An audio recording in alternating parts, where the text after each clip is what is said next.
আমার সাধনা মিটিল আশা না। এই রে অলপ পেছনে এসে পড়েছে, এখনই আবার কি চাইবে? ভাড়াটা নিয়ে যান, এ মাসের ভাড়াটা। কেমন যেন অচেনা অচেনা লাগছে। এতদিন ভাড়ার জন্য 10 বার করে তাগাদা দিতে হতো, ভাড়ার বদলে কিস্তি যুক্ত। এখন কিস্তি ছাড়া মাস পয়লায় ভাড়া, কি কাণ্ড! কদিন আগে যদি এরকম বলতে মনটা একটু শান্তি পেয়ে যেত। কেন, কি হয়েছে আপনার? না, বিশেষ কিছু হয়নি, আমার ট্রান্সফার হয়ে গেছে। এমা কোথায়? ওই পশ্চিম মেদিনীপুরে কেশপুর বলে একটা জায়গা আছে, ওইখানে। ও কেশপুর? হ্যাঁ। কেশপুরে তো আমার বাড়ি। তোমার বাড়ি কেশপুরে নাকি? হ্যাঁ। আপনি ওখানে কোথায় উঠছেন? কোথায় উঠবো?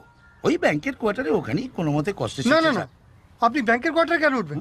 আপনি আমার বাড়িতে উঠবেন। দাঁড়ান, আমি মাকে মাকে ফোন করে আবার বাড়ির লোকদের বিব্রত করা। না, আপনার কোনো কথা এখন আমি শুনবো না। আপনি আমার বাড়িতে উঠছেন মানে উঠছেন, ব্যাস। আরে দাদা বলছি। কি ভেবে